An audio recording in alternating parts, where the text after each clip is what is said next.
நம்ம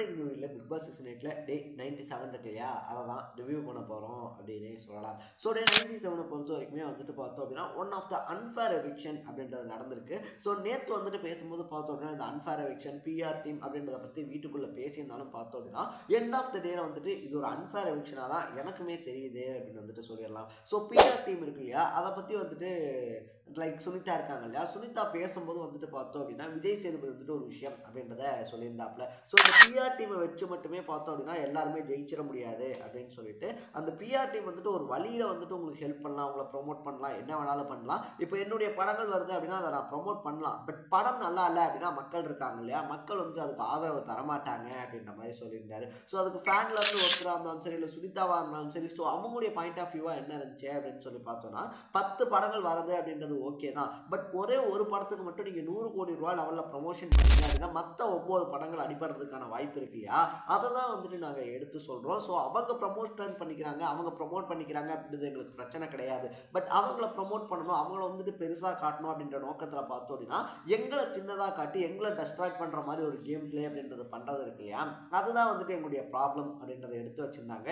so final வரைக்கும் வந்துட்டு பார்த்தோம் அப்படின்னா விஜய் சேதுபதி இதை பெருசாக அக்செப்ட் பண்ணிக்கல, பட் நான் வந்துட்டு சுனிதாவுடைய பாயிண்ட் இருக்கு இல்லையா, அதை தான் முழுக்க அக்செப்ட் பண்ணிக்கிறேன் அப்படின்னே சொல்லலாம். ஏன்னா நம்ம வந்துட்டு ஒருத்தரை ப்ரமோட் பண்ணுறோம் அப்படின்ற பேரில் பார்த்தோம் அப்படின்னா ஒருத்தர் பண்ணுற எல்லா விஷயத்தையுமே ஃபயர் கீச்சு அப்படின்னு சொல்லிட்டு பண்ணிக்கிட்டே இருந்தோம் அப்படின்னா ஒரு பாயிண்ட்டுக்கு அப்புறமா வந்துட்டு நம்மளே வந்துட்டு அவங்களை பிடிக்க ஆரம்பிச்சிடும். மற்றவங்க என்ன பண்ணுறாங்க அப்படின்றத தாண்டி அவங்க என்ன பண்ணுறாங்க அப்படின்றத மட்டும் நம்மளும் ஒரு மாதிரி மேனிப்புலேட் ஆகி பார்த்தோம் அப்படின்னா பார்க்க ஆரம்பிப்போம். அதை தான் இந்த பிஆர் டீம்ஸ் வந்துட்டு செஞ்சுட்டு இருக்காங்க. ஸோ அந்த விஷயத்தில் படி பார்த்தோம் அப்படின்னா சௌந்தர்யா இருக்காங்க இல்லையா, சௌந்தர்யாவாக இருந்தாலும் சரி, இல்லை பணம் வச்சிருக்கக்கூடியவங்க யாராக இருந்தாலும் இப்போ அடுத்தடுத்த சீசன்ஸுக்கு போகிறவங்க பார்த்தோம் அப்படின்னா பிஆர் டீம் அப்படின்றது ஒரு மேண்டட்ரி அப்படின்ற மாதிரி மாறிடுவாங்க அப்படின்றதான் எனக்கு பர்சனலாக தோணுச்சு அப்படின்னே சொல்லலாம். பிஆர் டீம் பற்றியும் பிஆர் டீம் வச்சிருக்க சவுண்டை பற்றியும் நீங்கள் என்ன நினைக்கிறீங்க அப்படின்றத மறக்காமல் கமெண்ட் செக்ஷனில் போட்டுருங்க. ஸோ ரெண்டாவது விஷயத்தை பொறுத்த வரைக்குமே வந்துட்டு பார்த்தோம் அப்படின்னா நம்ம முன்னாடியே வந்துட்டு சொல்லியிருந்தோம் இல்லையா, ஸோ இந்த அன்ஃபேர் எவிக்ஷன் அப்படின்னு சொல்லிட்டு அருண் வந்துட்டு இந்த வீட்டிலேருந்து வெளியேற்றப்பட்டிருக்காரு அப்படின்னே சொல்லலாம். ஸோ அருண் வந்துட்டு இந்த வீட்டிலேருந்து வெளியே போகிறதுக்கு தகுதியான ஆளா அப்படின்னு சொல்லி கேட்டோம்னா டெஃபினெட்லி நாட் அப்படின்றது தான் என்னுடைய வாயிலேருந்து வரும். ஏன்னா அருணோட கம்பேர் பண்ணும்போது பார்த்தோம் அப்படின்னா லைக் விஜய் விஷாலாக இருந்தாலும் சரி, பவித்ரா தரணியாக இருந்தாலும் சரி, இவங்கெல்லாம் வந்துட்டு அவ்வளோவோ இந்த கேமில் வெளியவே தெரில. அது மட்டும் இல்லாமல் பார்த்தோம் அப்படின்னா அவ்வளோ எஃபர்ட்ஸ் அப்படின்றதும் போடல. ஸோ நான் முன்னாடியே சொன்ன மாதிரி இந்த பிஆர் டீமினுடைய ஓட்ஸ் அப்படின்றது இருக்கு இல்லையா, அது எங்கே வந்துட்டு ஸ்ப்ரெட் ஆகுது அப்படின்றது வந்து பாருங்கள். ஏன்னா நம்ம ஃபஸ்ட்டு சொன்ன மாதிரி அருண் வந்துட்டு டாப் 5ல வரதுக்கு கண்டிப்பாக டெஃபினெட்லி வந்துட்டு பார்த்தோம் அப்படின்னா டிசர்வான ஒரு கண்டஸ்டன்ட் அப்படின்னே சொல்லலாம். ஸோ அருண் வந்துட்டு முத்துக்குமரன், அருண், ஜாக்லின், சவுண்டு இவங்க மாதிரி இருக்கக்கூடிய 5 பேர் வந்துட்டு டாப் 5 இருப்பாங்க அப்படின்னு சொல்லி எக்ஸ்பெக்ட் பண்ணும்போது ஒரு டஃப்பான கண்டஸ்டன்ட் இருக்கார் இல்லையா, அவரை அடிச்சாதான் வந்துட்டு நமக்கு வேண்டியவங்க இப்போ லைக் வந்துட்டு சவுண்டே இருக்காங்கன்னு சொல்லி வச்சுக்கோங்க எக்ஸாம்பிளுக்கு. ஸோ அருண் வந்துட்டு டாப் 5ல வராரு, சவுண்டு வந்துட்டு டாப் 5ல வராங்க அப்படின்னா இவங்க 2 பேர்த்துல ஒருத்தருக்கு தான் டாப் 5ல இடம் அப்படின்ற மாதிரி சுச்சுவேஷன் இருக்குன்னா டஃப்பான கண்டஸ்டன்ட் ஒருத்தர் அடிச்சாகணும், அடிச்சு இறக்குனா தான் அந்த இடத்துல சவுண்டுக்கு வந்துட்டு பார்த்தோம் அப்படின்னா மேலே போகிறதுக்கான வாய்ப்பு அப்படின்றது இருக்கு. விஜய் விஷால் அண்ட் விஜய் பவித்ரா தரணி இருக்காங்க இல்லையா, ஸோ இவங்க 2 பேருக்குமே வந்துட்டு பார்த்தோம் அப்படின்னா அவ்வளோ அதிகப்படியான வேலைகள் அப்படின்றது கிடையாது. அது மட்டும் இல்லாமல் அவங்க டஃபஸ்ட் கண்டஸ்டண்ட்டாக யாரும் அந்த வீட்டுக்குள்ளேயே இருந்தாலும் சரி, வெளியவா இருந்தாலும் சரி பார்க்கறது இல்லை அப்படின்னே சொல்லலாம். ஸோ அருணை ஃபஸ்ட்டு காலி பண்ணணுமா, இல்லை பவித்ரா தரணி விஜய் விஷாலை காலி பண்ணணுமா அப்படின்னு சொல்லி கேட்டோம் அப்படின்னா ஒரே கல்லில் வந்துட்டு 2 மாங்கா அப்படின்னு வந்துட்டு சொல்லுவாங்க இல்லையா. இப்போ விஜய் விஷாலை வந்துட்டு காலி பண்ணியிருந்தோம் அப்படின்னாலும் அருண் வந்துட்டு டெஃபினட்டாக இந்த கேம் அப்படின்றத ஸ்ட்ராங்காக தான் விளையாடி இருப்பார். பட் அட் த சேம் டைம்ல வந்துட்டு பார்த்தோம் அப்படின்னா அருணை காலி பண்ணதுனால விஜய் விஷால் இருக்கார் இல்லையா, ஆல்ரெடி வந்துட்டு எமோஷனலாக ப்ரோக் ஆயிருக்காரு. அவர் உள்ள வந்தப்பலேருந்து அவர் விளையாண்ட விதங்கள் அப்படின்றத எல்லாருமே சொல்லி குத்தி காமிச்சு பார்த்தோம் அப்படின்னா அவர் ஓரளவுக்கு டெஸ்ட்ராய் பண்ணிட்டாங்க.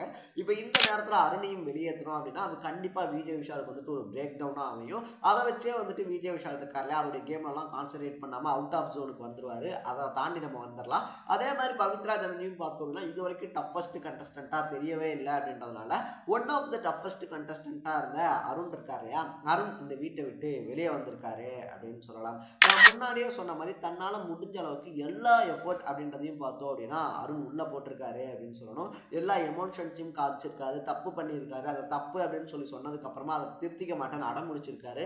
அப்புறமா அவரே ரியலைஸ் பண்ணி பார்த்தோம் அப்படின்னா ஆமாம் நான் பண்ணது தப்பு இல்லை அப்படின்னு சொல்லிட்டு அதை திருத்தியிருக்காரு. இந்த கேம் பிளேல எல்லா விதமான எமோஷன்ஸ் டாஸ்க் அப்படின்னு வரும்போது எல்லா விதமான எஃபர்ட்ஸ் அப்படின்னு போட்டது அருண் இருக்கார் இல்லையா, அருண் வெளியே போனது அப்படின்றது எனக்கு வந்துட்டு வந்துட்டு அன்ஃபேரான ஒரு விஷயமா தெரியுது அப்படின்னு சொல்லலாம். ஸோ இந்த அன்ஃபேர் அப்படின்றதெல்லாம் கிடையாது, மக்கள் இருக்காங்க இல்லையா, மக்கள் தான் வந்துட்டு எல்லாத்தையுமே முடிவெடுக்கிறாங்க அப்படின்னு சொன்னாலும் கூட பிக் பாஸை வந்துட்டு ஒரு 10 கோடி பேர் பார்க்குறாங்க அப்படின்னு சொல்லி வச்சுக்குவோம். அதில் 9 கோடி பேர் வந்துட்டு ஓட் போட மாட்டாங்க அப்படின்றது தான் நிதர்சனம். ஏன் இவ்வளோ ரிவ்யூ பண்ணிக்கிட்டு இருக்கேன், நான் போயிட்டு ரெகுலராக ஓட் போடுவேனா அப்படின்னு சொல்லி கேட்டோம்னா கண்டிப்பாக கிடையாது.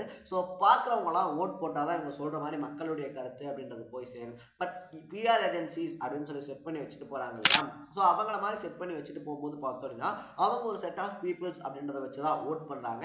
அந்த ஓட்டை தான் வந்துட்டு பார்த்தோம் அப்படின்னா மக்களுடைய ஓட்டு அப்படின்னு சொல்லி காமிச்சு அதன் மூலியமா வந்துட்டு உள்ள இருக்க வைக்கிறாங்க. அப்போ இவ்வளோ பேசியப்பா ஓட் போடலாமே, ஓட் போட்டு உனக்கு யார் வேணுமோ அவங்கள உள்ள இருக்க வைக்கலாமே அப்படின்னு சொல்லி கேட்டோம் அப்படின்னா இது நான் ஒருத்த மட்டும் ஓட் பண்ணுறதுனால மாறக்கூடிய விஷயங்கள்லாம் டெஃபினட்டாக கிடையாது.